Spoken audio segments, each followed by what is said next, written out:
Welcome to Moments with Marianne. I'm so delighted we're spending this time here today. We have a very inspiring show coming right up with special guest Marie-Unanue. And she's here to share with us her new book, The Adventures of Phatty and Payaso. Now, Marie has always been an avid reader and an activist for children who are bullied. The release of The Adventures of Phatty and Payaso has become the platform for her kindness advocacy. She hopes of inspiring children across the world to remember how to always treat each other with kindness and compassion. And couldn't we use a little bit more of that in the world? So let's welcome to the show, Marie-Unanue. Thank you so much for having me. Oh, what a pleasure it is to have you here. And my goodness, what a fun book. I loved your book. Absolutely loved it. Once I picked it up, could not put it down. So I could see why so many people are raving about it. Thank you. That means so much to me. It really, I wrote it from the heart, and I'm just over the moon to hear people that are enjoying it, especially children. Mm-hmm. Well, I know it's a young adult book, children's book, but it's good for all ages, those who are young at heart as well. What inspired you to become a writer? How did you even get started on this path? So for years, I was a wedding planner and event planner, and then I was asked by Bridal Guide and honeymoons.com to share my writing experience. Share my wedding planning experience through writing about it. So I was very excited to have that great opportunity. And once I started writing, I realized, wow, I really have a passion for this. I've always loved writing, but writing about something that I felt passionate about, I just was off and running. And when my husband and I got married, I was looking for something to do to put my energy towards that I would something to be proud of. And I really wanted to talk about this great relationship that my cats had with the neighbor cat. And that's really kind of what gave me the idea to take my passion for writing and start writing a story about animals. Well, I mean, I've been to Central Park. I can only imagine if your cats are running around there playing. I'm sure they'd love to, right? Oh, yeah. Absolutely. They would be quite an adventure. Well, and so when you wrote this book, you deal with some topics that I think is really, gosh, in today's age, we need more books like yours. I mean, you talk about bullying. How did you become passionate about that? When I was younger, I was bullied, and the more I watched TV and flipped through social media as an adult, I was just horrified that these children are not only being bullied at school, which I was, but then when I got home, I got a reprieve from it. I got the entire night off and then the weekend off, on Fridays. But these kids don't have that break. They get home and the bullying continues on social media. And it just felt so horrible to me that kids are going through this. And I thought, well, here I had a cat that was overweight and struggling with a weight problem. And I have his best friend is this exotic, rare breed cat. And despite their differences, they got along so great. Maybe I could write a story about being different and trying to fit in and that it's okay to be different. And maybe that'll help kids realize that the bullying might stop. If you're different, it doesn't mean you're any less important or great than the next person. And maybe the bullies will have to find something else to pick on. Well, I think you're so right. When we have education in regards to being more inclusive about the differences and celebrating our differences, because that's what makes life so wonderful. If we were all the same, how boring would that be? But when we have people that are different, regardless of what it is, to be more inclusive and have that compassion for other people, just what a better place the world would be. That's my hope. And I said to my husband, if one kid reads this book, and even one adult, and I'm so touched that you liked it as an adult, and that I think has been the most, the kids have really been so moving, seeing their reaction, but having my friends whose kids are grown reading it just because I wrote a book and they're being supportive, them calling me and saying, Maria, I couldn't put the book down, I laughed out loud, I identified with some of the characters, just means so much, because I think when parents are reading to their kids or watching their kids read a book, it's nice that they could enjoy it as well. It's kind of like when you go to a Disney movie and you find yourself laughing along with it because they do such an awesome job at connecting with the kids and the adults. So thank you for that. And, I said to Andy, if one kid treats another kid differently, and of course better, because they read this book, then I'll feel like it was a success. Yeah, you make that one difference. Well, I know your book is making much more than an impact on one life, because it is addressing all these different issues. What are some of the other things that your book is addressing other than bullying? So we're really lucky we had characterlab.org to get a lot of use for a lot of resources when writing it. And Character Lab talks about the 7 characteristics, character skills missing in children today. And I incorporated those character skills such as zest, gratitude, social intelligence, purpose, curiosity into my characters, so that way I could show the kids through action what great character skills can do for you. And character skills are not something that we're born with. We do learn these traits. And I wanted kids to see, okay, this character excels with zest and grit and curiosity, and yet this character may have a weakness in, understanding how to fit in society, which falls under social intelligence. And it was really great that I had that resource, because kids are able to learn different character skills. Of course, the kindness. Another really big thing that we talk about in the book through action is empathy.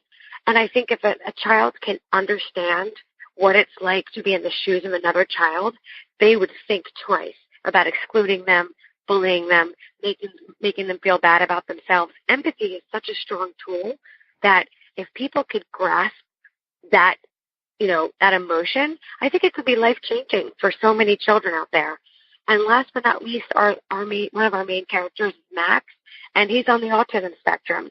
And I wanted that because I wanted kids to understand that just because somebody has a special need, and even if that means hearing impaired, vision impaired, if they have a physical disability, they are just as special as you. They want to be treated the exact same way. They want to be included. They want that same experience that you're getting out of your school experience. They don't want to be the different kid off in the corner who doesn't get included to parties or included to play on the playground. They want to be just as accepted as you do. And I'm hoping that kids read this and they think twice, especially as the school year starts, about how they treat that child in the back that has a hard time fitting in. Yeah, whether they're on the autism spectrum or there's someone who's being bullied, or whatever the case may be, it compels people to look at things a little bit differently and say, what, maybe I should go be a friend to this person or offer compassion and kindness to this person. Absolutely, and just that little bit, acknowledging someone and asking how their day is, and a smile, a hello, can just be the difference in someone's day, especially someone struggling or having an off day. It's such an easy thing to do that I don't understand why kids aren't gravitating towards it and parents aren't pushing them towards it. And that's why I'm hoping that this book will get parents and kids talking about engaging other children and engaging someone having a bad day. Yeah. Now, when you chose your special needs character, how did you decide on someone who has autism? I chose autism because I feel like when I was growing up, I did not know a lot of autistic children or children on the spectrum. And now I find that so many of my dear friends have shared with me through this school experience how many more children are in the school system that are struggling and that are on the spectrum. And I have friends that have children with autism. And I thought, I don't think enough is being done to help kids understand autism, understand how to communicate with someone with autism. And I just thought it was important to give a lead character who actually ends up saving the day, a special need such as autism, because it would be a great example to show other kids that even with special needs, you still have the same ability to save the day and be the hero. Yeah. You still, it doesn't make you any different. It just, we're all very unique and special in our own ways. Absolutely. And your strength might be someone else's weakness. So you never know. It's why teamwork is so important. Mhm. Without a doubt. Well, and why don't you share with us a little bit that whatever you like. We don't want to, we don't want to do any spoiler alerts or give anything away. But why don't you share with us a little bit about your story so that our listeners can have a little bit of a sense? Because we know there are these two fabulous cats and, of course, a bird that gets involved that's kind of one of the main characters as well. What else would you like to share? Well, I'll tell you the funny thing that kids seem to be amazed with and love the most, that Phatty and Payaso and Clyde and Stanley really exist in real life. This book was inspired by our cat Phatty, who struggled with his weight, and Payaso, who was the cat that lived next door a few months of the year. And over the course of 13 plus years, they've been inseparable. And no matter how many months go in between them seeing each other, when Payaso gets back in town, he goes right out the side door and he sits at our door till we let him in, and they play all day. So the book, without any spoilers, is the story of this unique friendship. And Phatty, who is dealing with a big bully, he decides to overcome his fear, and he goes out into the park to try and stop the bully. And it's a story about a bunch of different animals and characters coming together to save the day. Yeah, it is a very sweet story. I absolutely love it. And that's why I don't want to give too much away. I'm like, ooh, because it's, we don't want to do any spoiler alerts here. It's just a beautiful, beautiful written book. And so when we talk about the key attributes or the key lessons, and we've gone over those that you want the listeners to take away from this book, it's interesting. Like when some of them, like grit, I was like, why would grit be something that would be important? And I'd love your feedback on that.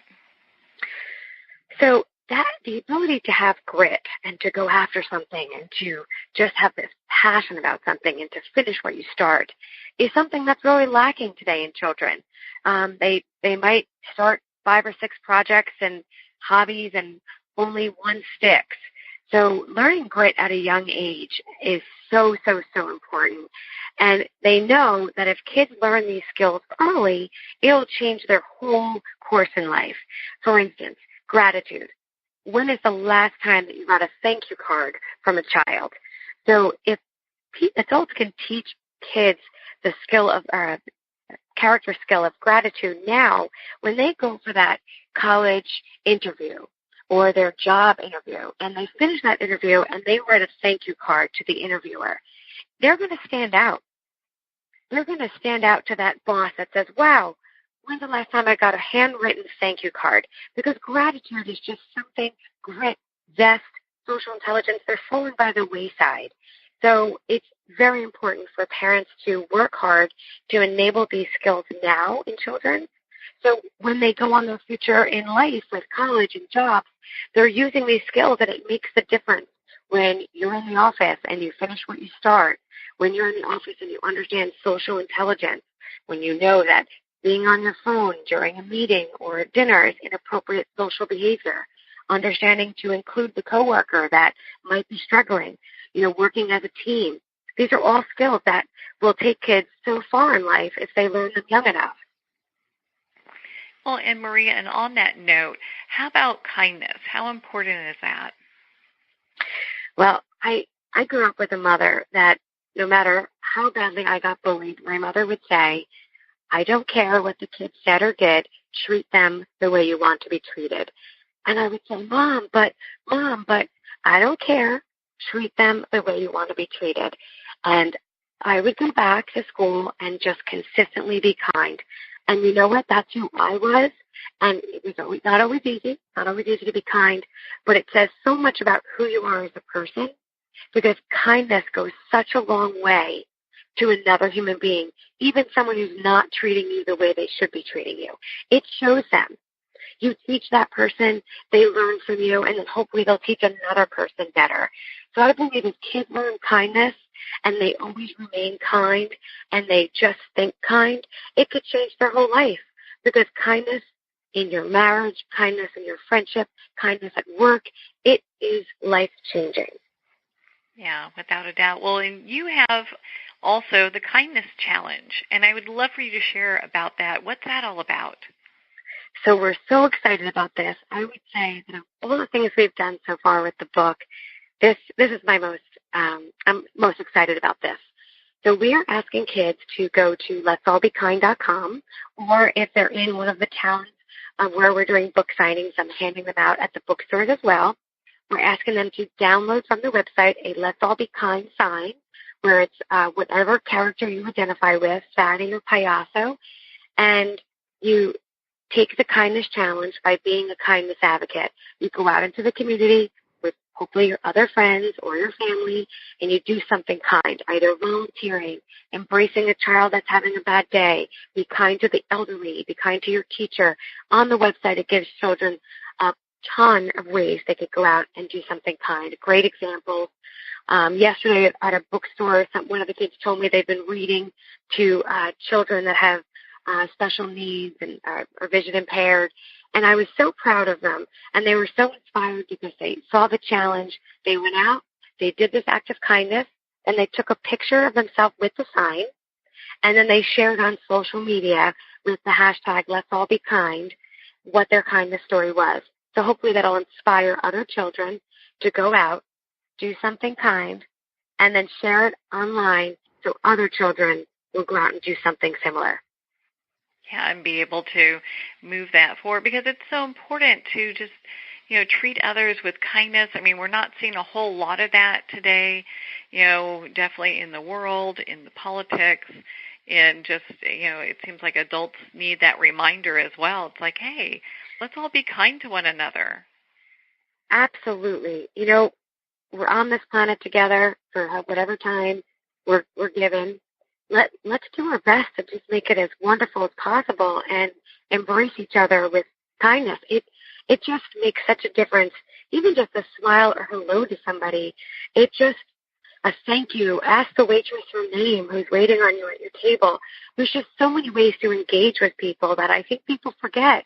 People forget to say thank you. They forget to say please. We're all human, and it goes a long way when somebody shows us compassion and kindness. And I'm really hoping the Kindness Challenge will have kids thinking kind. Kindness Counts out of Canada did this wonderful experiment where they had kids do 3 acts of kindness for 30 days. At the end of 30 days, they did a report on it. And the kids came back saying, 1, they did more than 3 acts of kindness a day because they loved it so much. They continued doing the 3 acts of kindness a day after the challenge was over. But even better than that, they all reported that the feeling they got from being kind was better than the feeling they got when they received a present. So if kids could get into it and understand the feeling and the emotion of being kind and making a difference to someone, I think it could really start, hopefully some kind of movement across the country. Well, I think we need more movements like this across the country. Your book is a great example of where people can start, and also your website, Let's All Be Kind. You've actually been doing visits to schools in New Jersey and different places to talk about this and talk about your book. Where else would people benefit from having you out? Like maybe like Boys and Girl Scout troops, or what other places? Absolutely. Mm-hmm. We're looking for anyone at classrooms or any kind of, if not in addition to schools, after-school programs such as the Girl Scouts or Boy Scouts, church groups, any kind of organization that is bringing kids together, any kind of programs. They're looking for someone to come and talk about grit, zest, social intelligence, how you can get involved, how you could take part of the Kindness Challenge, and how you could be part of the movement. And it's a really fun. The kids are so engaged, and we it's interactive. We have the kids sharing what their idea of character skills are. We have them sharing examples of kindness. We engage the kids. We talk about empathy. We talk about bullying, and the kids just love it. And at the end of these engagements, kids are outside telling you that what they're going to do. They're going to go home. They're going to start their own initiative. And I'm so moved by it. I can't even tell you, there's just no words to have a child come up to me and say, I'm going to start this tomorrow by going into my brownie troop, and I'm going to have all the girls do something kind, and we're going to go out this weekend and stand at the supermarket and just be kind to people going in, handing out be kind signs. I mean, it's just so sweet how kids everywhere are coming up with their own ideas of how to be a kindness advocate. That must make you feel really good, especially from a position where you had been bullied yourself, going, gosh, now you have this whole movement taking over. It's so great. And seeing children, and I tell them at these engagements that anyone can be a kindness advocate. There's no special training. It is just about going out into your community and doing your part and being kind, spreading kind, and getting people to understand the importance of kindness. And that's usually through action. So it's been really great. And the schools love it, especially the talks on character skills and the talk on bullying, because it's so needed right now. Oh, my gosh. Well, Marie, where can people connect with you, learn more about the book itself, and also be part of your community and have you come out to speak to their organization? So the best way to see my schedule is to look on letsallbekind.com. The calendar is being updated on a daily basis, and we are going to be putting in all the engagements we're doing across the country. In addition to that, schools, programs could go onto the website and read about the different engagements we do with the children, and they could just reach out via email and schedule me to come to the school. And I have no problem. I'll fly wherever. I bring a ton of fun swag for the kids. We bring moral compasses. We bring, you name it. We bring chargers and fun things to get the kids all amped up. Yeah, and that way they can be really engaged and have such a great time learning about this and putting these new skill sets to work. You know, Marie, thank you so much for taking the time to be on the show with us here today.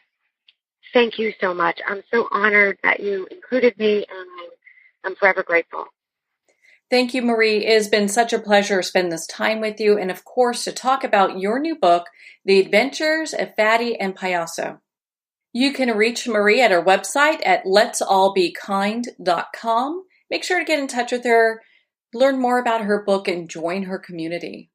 Before we leave today, I'd love for you to also take a moment and send a prayer to all those affected by the hurricane that hit the U.S. There are also other catastrophes around the world.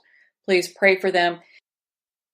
And I would encourage you to also just take a moment and donate $5 to redcross.org. They're helping so many people with this catastrophe. Or if you have an organization that you like to donate that helps for these kind of things, do so as well.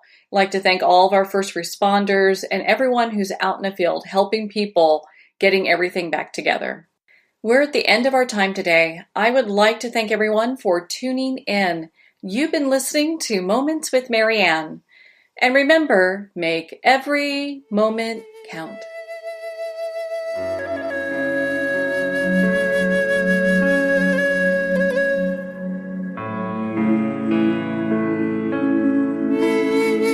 In a single moment, your life can change. Moments with Marianne is a transformative hour that covers an endless array of topics with the best of the best. Her guests are leaders in their fields, ranging from inspirational authors, top industry leaders, and business and spiritual entrepreneurs. Each guest is gifted and a true visionary, a recognized leader in her own work, and while teaching others to develop, refocus, and grow, Marianne will bring the best guest and sometimes a special surprise. Don't miss this. You never know just which moment will change your life forever. Moments with Marianne airs every Thursday, Friday, and Sunday at 8 p.m. Eastern, 6 p.m. Mountain Time. Make sure to tune in and visit momentswithmarianne.com for more information.